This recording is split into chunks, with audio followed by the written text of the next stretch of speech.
আজকে বানিয়েছি চেনা সবজি দিয়ে এক অচেনা রেসিপি। যে খাবে সে আঙুল চাটতেই থাকবে। নমস্কার আমার প্রিয় বন্ধুরা, আশা করি আপনারা সকলে ভালো আছেন আর সুস্থ আছেন। বাসন্তী রান্নাঘরে আপনাদের সবাইকে সুস্বাগত। আজকে আমি আলু, কুমড়ো আর সজনে ডাঁটা দিয়ে সম্পূর্ণ অসাধারণ স্বাদের রেসিপি বানিয়েছি। এটি একটি সম্পূর্ণ নতুন রেসিপি, আগে কখনো খাননি। এই রেসিপিটি তৈরি করা খুবই সহজ, খেতেও সুস্বাদু, নিরামিষ প্রেমীদের জন্য আদর্শ পথ। আপনারা ভাত কিংবা রুটি, লুচি কিংবা পরোটা, লাঞ্চে অথবা ডিনারে যখন খুশি খেতে পারবেন। এই রেসিপিটার জন্য যে উপকরণগুলো লাগবে সেইগুলি হলো একটি আলু, 500 গ্রাম কুমড়ো আর 5 পিস ডাঁটা, 1 চামচ আদা বাটা, 1 চামচ রসুন বাটা, একটি পেঁয়াজ কুচি, 1/2 চামচ লঙ্কা গুঁড়ো, 1/2 চামচ হলুদ গুঁড়ো, 1/2 চামচ ধনে গুঁড়ো, 1/2 চামচ জিরে গুঁড়ো, 1/2 চামচ গরম মশলা, 1 মুঠো মটরশুঁটি। ডাঁটাগুলোকে প্রথমে কেটে নেব।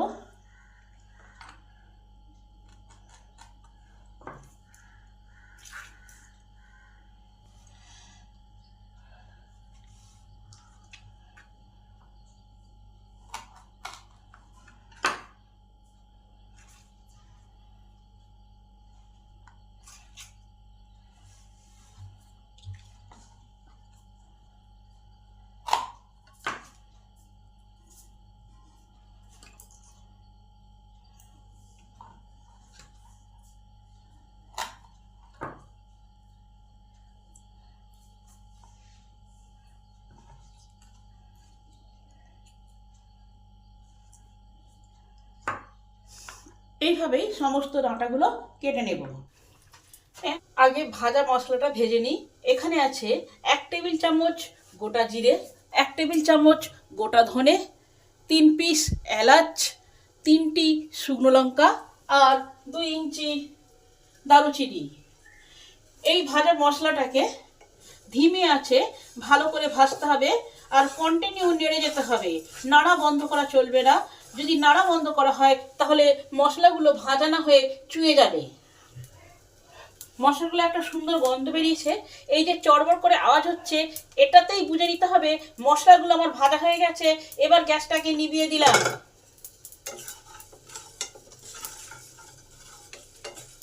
এবার এই মশলাটাকে ঠান্ডা করে মিক্সিতে গুঁড়ো করে নিতে হবে। প্যান গরম হলে প্যানে দিলাম পরিমাণ মতন তেল।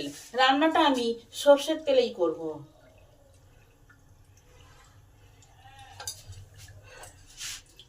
তেল গরম হলে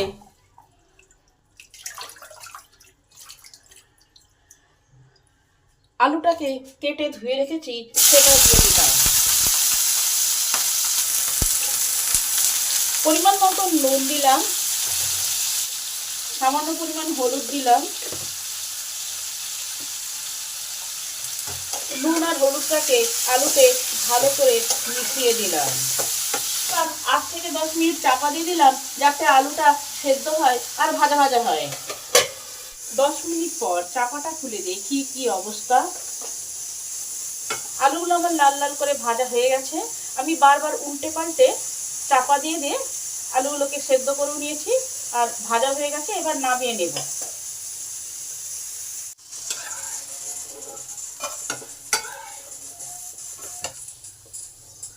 এবার সামান্য পরিমাণ তেল দেব। কুমড়োগুলোকে কেটে রেখেছি সেইগুলোকে দিয়ে দিলাম।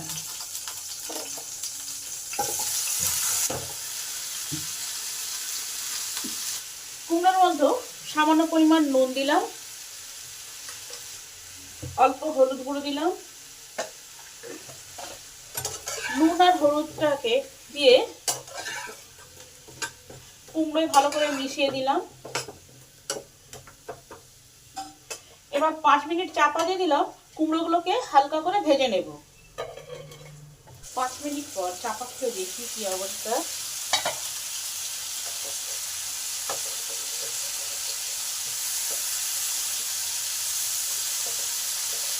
কুমড়োগুলোকে উল্টে পাল্টে 2 পিঠটাই লাল লাল করে ভেজে নেব।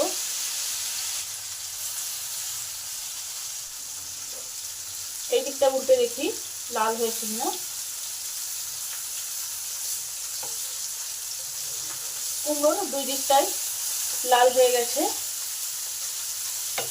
কুমড়োটা আমার ভাজা হয়ে গেছে, 80% সেদ্ধ হয়ে গেছে। এবার নামিয়ে নেব।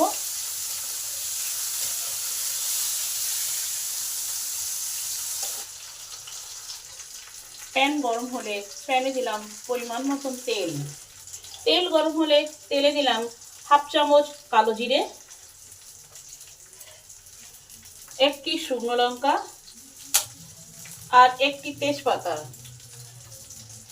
এই কালো জিরে, লঙ্কা আর তেজপাতাটাকে একটু ভালো করে ভেজে নেব। এগুলো ভাজা হয়ে এসেছে। ঠিক এই সময় কিছুটা রসুন বাটা দিয়ে দিলাম। এই রসুনটাকেও একটু ভালো করে ভেজে নেব।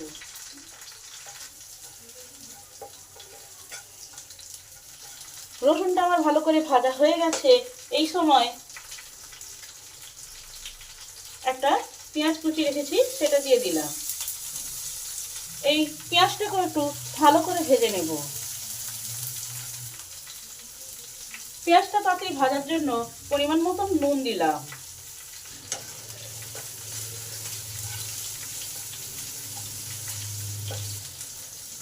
এক সাইডে কিছুটা মটরশুঁটি দিয়ে দিলাম। এগুলো একটু ভাজা হোক আর সেদ্ধ হোক। আর তার সঙ্গে কিছুটা সজনা ডাঁটা কেটে ধুয়ে রেখেছি, সেগুলোও দিয়ে দিলাম।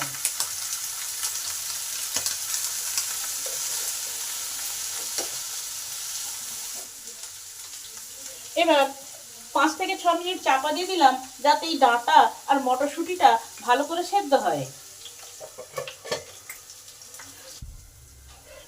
5 মিনিট পর চাপাটা খুলে দেখি কি অবস্থা।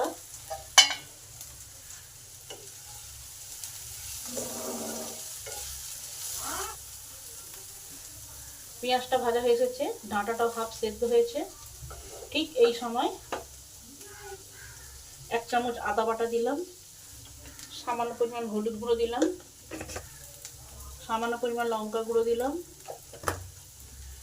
হাফ চামচ ধনে গুঁড়ো দিলাম আর হাফ চামচ জিরে গুঁড়ো দিলাম।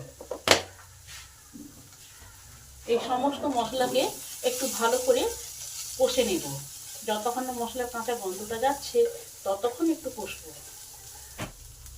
মশলাটা যাতে ধরে না যায় সেই জন্য 1 টেবিল চামচ জলও যোগ করলাম। আরো 5 মিনিট চাপা দিয়ে দিলাম, যাতে ডাঁটাগুলো ভালো করে সেদ্ধ হয়। 5 মিনিট পর চাপাটা খুলে দেখি কি অবস্থা। ডাঁটা মটরশুঁটি সব সেদ্ধ হয়ে গেছে, মশলাটা আমার ভালোভাবে কষা হয়ে গেছে। ঠিক এই সময় একটা টমেটো কেটে এতে দিয়ে দিলাম। এবার টমেটোটা যতক্ষণ না নরম হয় ততক্ষণ একটু কষে নেব। আরো 5 মিনিট চাপা দিয়ে দিলাম, যাতে টমেটোটা একটু নরম হয়। আবার 5 মিনিট পর চাপাটা খুলে দেখি। টমেটোগুলো আমার নরম হয়ে গেছে, সব ভালো মতন আমার সেদ্ধ হয়ে গেছে, মশলাটা ভালোভাবে কষাও হয়ে গেছে। এই সময় জল যোগ করলাম, গ্যাসটাকে হাই হিটে করে দিলাম। এবার এটা ফুটে উঠলে আলু আর কুমড়োটা যোগ করব। গ্রেভিটা ফুটে উঠেছে। ঠিক এই সময় আলুটা ভাজা আছে সেটা দিয়ে দিলাম।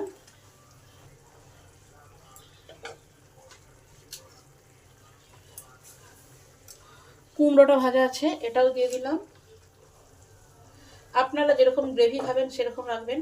যদি বেশি ঝোল খেতে চান তাহলে একটু বেশি ঝোল দেবেন, আর যদি শুকনো শুকনো খেতে চান তাহলে শুকনো শুকনো রাখবেন। এবার হাই হিটেই থাকবে। আর কিছুটা ধনেপাতা কুচি সেটাও দিয়ে দিলাম।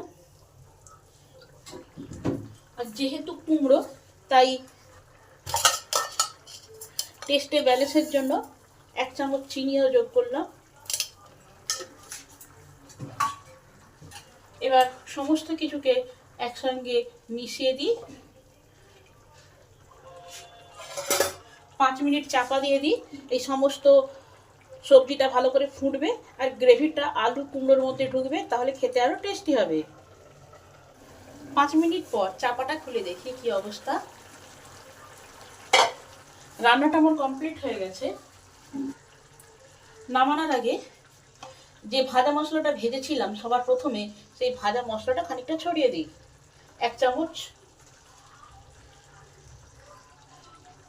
5 মিনিট চাপা দিয়ে দিই যাতে আরও টেস্টি হয়, আর গ্যাসটা অফ করে দিলাম।